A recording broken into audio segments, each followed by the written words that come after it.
I also want to talk about sexuality because I think sexuality versus gender gets a lot of people like, what are you talking about? God made Adam and Eve, not Adam and Steve, and blah, blah, blah. But it's like, I think if a lot more people understood the concepts, they would start to realize. And I mean, if we also just remove the stigma around it as well, I think a lot more people would realize that they're actually somewhere on the queer spectrum or like trans spectrum. Like, I feel like we're all, I don't even want to call it a spectrum because I don't want to make it seem like one person can be like all the way on one side or all the way on the other, because I feel like everything is just fluid. Like, it's a constant exchange. It's like, just going like this all the time. Like, your gender is how you view yourself. Meaning, if you were born as one gender, your genitalia does not equal your gender expression. So, you could be born and at birth you were a boy, but your gender could be female. It could be non-binary.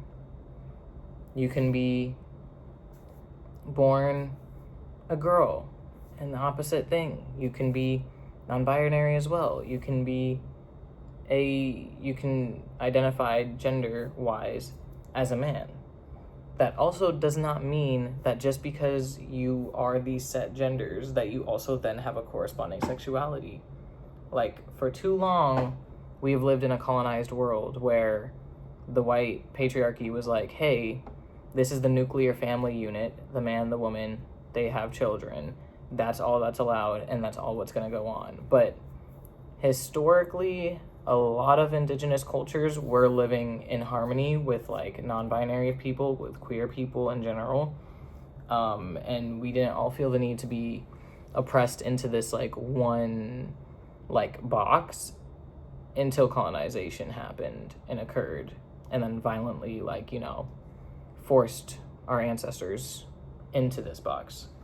So like, queerness, it's not bad, it's not like wrong, it's not against God, and don't even get me started on that topic, because that was just like the whites just wrote that into the Bible so that they could further oppress. But we'll get to that conversation another day. Right now we're just talking about sexuality and gender, because I feel like a lot of people are more queer than they're willing to confront or realize, but because in society there's physical repercussions and societal repercussions, people aren't willing to give themselves a chance to explore that. And there is this podcast episode that my partner had shown me where there was this neuroscientist, I believe her name was Dr. Tara. I'll have to insert it below, but she was basically saying that humans will weigh the pros and cons before making a decision, and if societally something will have a really large impact on them in a negative way, the fear of it, you won't make that decision, right? So basically back in say caveman days or something like that, if you wanted to make a decision but it seemed like the outcome wouldn't outweigh the risk, you wouldn't make that decision. And that's something that's still in our brains to this day. And I think with a lot of people, they kind of force themselves into complying with heterosexuality and heteronormativity because they don't want to deal with the risk of say, losing their family. If their families are not supportive and shun them or basically remove them from their home, their housing situation or whatever, that's not going to feel living as my truth is not going to feel better than the risk of that, right? Or if their friends would then judge them and drop them, that's not going to feel like a great enough risk. Or just I think, and I think for me it's a little bit easier because I've been blessed with a family, not saying they're allies, but like they didn't, like my mom didn't react the best when I was first. I didn't really come out. I was kind of forced out. We'll have to go through that another day. That's a story time for another time. But you know, she didn't really react the best, but she's warmed up. And like at the end of the day, it's like her love for me is greater than like anything else. So like, you know, and like my family, you know, they try their best. They try to use the right pronouns and like try to use my preferred name and stuff like that. And like that's better. That's like, I'm thankful for that, because a lot of people don't even get that, right? My friends from like when I was first coming out, and all the way to now have all been supported. I can't say I've lost one friend just because I was like, hey, I'm trans, or like before I realized I was trans, like, hey, I'm queer, or like, you know, whatever the case may be. And like that's not everybody's story. So like it's easier for me to sit here and be like, yeah, guys, just embrace your truth, because I dealt with repercussions. Don't get me wrong. It was definitely difficult, but where I'm at now, I'm like, it was worth that moment of difficulty, because the level of freedom and peace that I get to feel living my like truth is way more than that initial risk, right? But I feel like a lot of people don't even allow themselves to explore it, and I feel like it's the point where like people are kind of brainwashed into thinking they're straight. Like I think because like heterosexuality has been forced for so long, I feel like that is why we have a hypersexualization issue in our society, where like everything is hypersexualized, like, and you can't even tell me that's not true, because you can go watch like any random movie or go on like any social media website, and there will just be some really sexual things for no reason. Like there was no point of putting that scene in that movie, and more people are like, why is that there? But they still felt comfortable enough to do it, because they knew if they do it, it would entice people to go watch it, because people would want to see that. But I don't think that level of hypersexuality is normal, and I don't think it's something we should continue to normalize, and I think we need to unpack it, because like it causes a lot of like harm. Like hypersexualizing, like especially like women, like non-binary people, like trans folks, like I mean, even like cis men getting like sexualized is harmful too, but it's just like because we live in a patriarchal society where it's like they have the most power, all of the other oppressed groups get like they just get more negative effects. Like it's more harmful in the sense of like they end up killed, or like, you know, like trafficked sexually and stuff like that, you know? But yeah, I just feel like hypersexuality came to be because of forced heterosexuality. Because if you think about it this way, we as humans can condition our brains, right? Like think of us like Pavlov's dogs, which if you don't know, that was an experiment this guy did, whatever, where he basically trained dogs to respond to a bell and cause them to like salivate every time they heard the bell, because they would think that they were being fed food. So he would keep putting the food, ringing the bell, putting the food, ringing the bell, and then they would salivate. And then he started removing the food, but he would ring the bell and they would still salivate. So he realized you can condition the brain to have a response to something. So over time, I'm just going to talk in like cis terms for right now. So like cis men have like sexualized women to then be able to have relations with them. And I think the opposite is true as well. Like I said before, it's more dangerous for the cis women or female presenting people in this scenario because men have the power in our society. But it's still dangerous either way. And that's why you see a lot of like cis men, especially, who don't actually like women, just being like domestic terrorists in our society. Like, I feel like any man who's like, you know, a serial cheater, why can't you find like one woman that you can settle to? And you can't even be like, oh, it's always the woman's fault, because I know that's not true.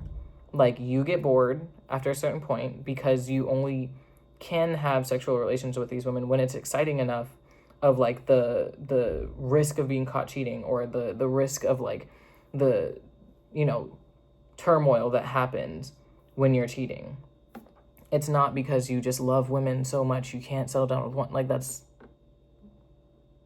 that's kind of bullshit. Because if you loved women, you wouldn't treat them the way that you do. You wouldn't, like, reduce them down to objects. Like, you're not seeing them as, like, people. But you do have an emotional attachment to your homeboys. And that could be something you unpack if we, as a society, stop putting, you know, restrictions on people sexually and, like, giving them repercussions for exploring that stuff, you know? Or, like, you know, I've heard a lot of women who are like, oh, I'm not gay because, like, I just like dick. Like, I just like dick a lot. How do I explain that you sexualized this part that is typically associated with cis men so that you're able to have sexual relations and conditioned your brain to be like, this is what I like. So now you have the physiological response of being turned on when you think of this thing or when you think of interacting with this thing. But that does not necessarily mean that, like, you have the emotional capability of forming a connection, but, like, a real connection and, like, love for said person that you're, you know, claiming to want to be with. Like, I don't think just being like, oh, I like a certain part, or I'm a straight guy because I like boobs and ass. Like, no, you sexualized those items so your body has a response to those items. But if you did the work of, like, training your brain to not respond to those things and to only respond sexually to having an emotional connection with someone, you would find that it would be really hard for you to engage in sex, like, sexual acts with, like, women. Like I said, don't shoot the messenger. I'm not here to trigger y'all. I mean, a little bit, because being triggered is usually meaning, like, there's a learning opportunity there. Like, you know, like, if this is, like, really grinding your gears, like, you want to, like, beat me up right now for saying this to you, you need to kind of unpack that. Like, I'm sorry. It's, like, completely the fault of our society, and that's even why I want to have these conversations, because the more people who talk about this, the more we can, like, shift these narratives and, like, change it so that people can just live peacefully. Like, do you know how much happier society would be if, like, people didn't have to pretend? Like, people are so angry every single day. I interact with all these people, I'm just like, you are mad as fuck. And it's like, yeah, we have other oppressive systems like capitalism or, like, colonization that are, like, weighing us all down, sure. But I can't say that, like, my life isn't infinitely, like, better now that I get to, like, live my truth. Like, I could have the worst day of my life, but I get to come home to my little 1-bedroom apartment with the absolute love of my life and our cat. Like, how do I have a bad day when I get to experience that type of love? And it's like, if I know if I had forced myself to, like, wait around for the right man, I'd be, like, 72 waiting, because there's just not, because of the way society is right now, there's just not a single, like, cis man that would have been able to give me all of the things that I want in a relationship, because they are, like, living this, like, oppressed, like, you know, I don't even know what to, like, call it, but just, like, restricted type of, like, life in society. Like, you're forcing yourself to be seen as, like, this masculine whatever the fuck, and it's like, it's just not you. And, like, you're doing corny shit, being a cornball, being a menace to society, just because, like, you can't be your real self. And, like, that's shitty for you, but, like, the rest of us are also dealing with, like, same things, and we're not, like, making it hell on earth for y'all, but, you know, whatever. That's a conversation for another day, too. I'm just having a lot of conversations for another day. Like, damn, might as well just start the conversation, but I digress. Yeah, it's just like, if I genuinely believe if everyone got the chance to experience the type of love that, like, I feel every single day from my partner, there would not be, like, road rage. There would not be, like, wars.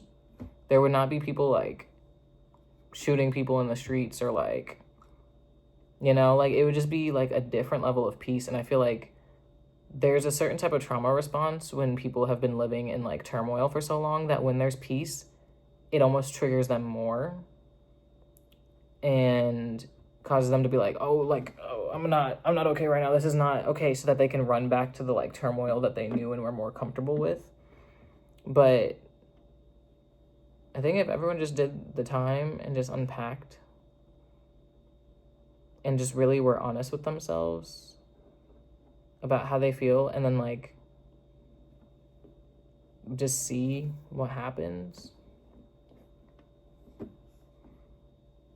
It's like, it's easy. Like I said, it is easy for me to say. I can recognize that I have that privilege. Like, I have had it easier than some people. And I don't live in a country where, like, yes, I could be hate crimed. I could be killed for being queer, right? Like, it's not like I'm necessarily protected from that. But it's not like my government is actively, like, shooting people or, like, killing people in the streets or, like,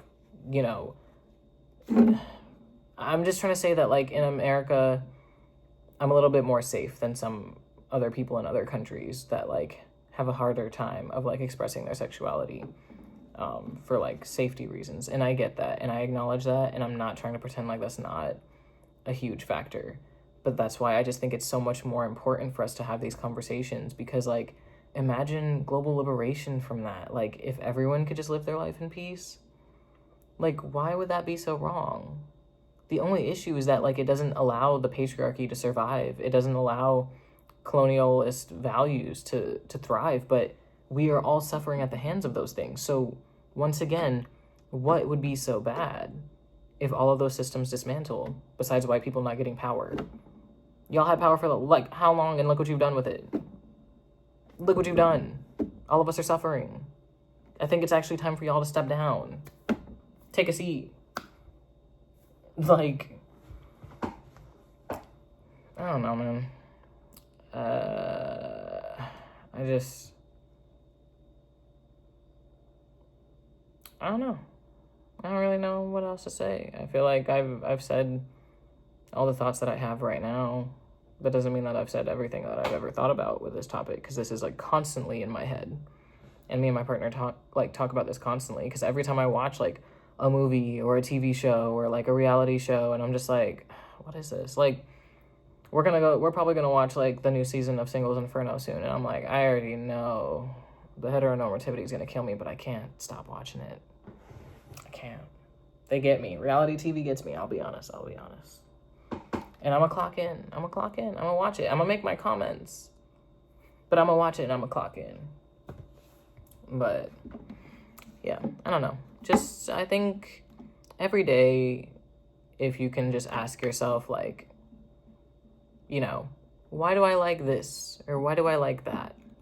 I think you'll just get closer and closer to realizing that, like, you were actually just, like, a real life caricature of, like, thoughts and ideals that were just kind of, like, passed on to you, or, like, kind of shown to you through media or through the society that you interact with on a daily basis, and it's not actually like you. Like, if every girl asked themselves, like, cis woman or whatever, cis hetero woman, I mean, no, there's still some queer women who, like, will fall into those things too, but if you ask yourself, do I really like the color pink, or do I really dream of being a mother, or is it just because, like, since I was a baby, that's what was, like, kind of, like, put on me, and then I just started to grow to like it? And I feel like some of you are gonna be like, no, I actually love pink, or no, I can't wait to be a mother. It's been my only hope and dream since they first bought you that baby doll when you were 2 years old and told you you'd be such a good mommy. Oh, okay. Or if every, like, cis guy was like, oh, do I actually like, I don't know, like, boxing or fighting, or do I actually like trucks or cars or sports? Or is it just because these are seen as what's masculine, and because I want to fit in with, like, the masculine people that are around me, and this is what they talk about, this is what I have to talk about too? Ask yourself if you actually even like sexualizing women, or, opposite sexualizing men. Like, and I know a lot of people are going to purposely be dense when I'm asking these questions and be like, oh no, I love sexualizing women. I love to go to the strip club, blah, blah, blah, blah, blah, blah, blah. And it's like, if you as a cis hetero man only get enjoyment from women when they are objects for your pleasure, I'm going to hold your hand like this, because I don't actually want to hold your hand, but I'm going to hold your hand like this when I tell you, you don't actually like women. Oh, don't get mad at me. Don't get mad. Calm down. Be calm. You don't actually like women. Somebody had to tell you. I'm sorry I had to be me. Sorry I had to be virtually, because now I know you're alone in your apartment that probably hasn't been cleaned since your last ex broke up with you. Your bed with no sheets on it. Your toilet bowl with doo-doo stains in it. Yeah. Sorry to tell you, you don't like women. Because liking a gender has to do with more than just wanting to have sex with them. You have to be able to have the emotional capacity to have love for them. And not just a love what they do for you. Like, oh, I loved her because she cooked, she cleaned, she took care of me, she wiped my ass, she shaved my toes. Like, no. If she didn't do any of those things, would you still love her? If he didn't fulfill all of the traditional roles of a man in your home, would you still love him? It's a little bit different for me when I'm talking to the cis women, though, because, like, I get it, girl. You know what I'm saying? Like, we see each other. We don't even really have to talk about it too much right now, because, like, I kind of understand. Like, it's like you do kind of need someone to fill those traditional male roles in your home. I get it. But for the men, it's like, y'all just really want a wife or a woman at home just to, like, be your mommy. Like, to cook and clean so you don't have to use that energy. Or, like, if you want to have kids for your quote-unquote legacy, whatever, you just want her to do all of that, but you are going to be absent. You're not going to, like, check in. You're not going to put any work towards those things. You're just going to want, like, sex whenever, and, like, she's basically like a live-in robot for you that you can then have, like, sex with, but she'll take care of everything and do all the emotional labor. Like, you're not straight if you want that. I think it's just that's just, like, the cop-out for you. Like, you get to have an easy existence, because, like, realistically, I know it's, like, hard for you to live there every single day. I know you hate those kids. I know you hate her. I know you hate that life. I know you hate your job. Like, you're miserable. And if you just, like, kind of listen to me and unpack all of this, you might get to spend the rest of your life, like, happy.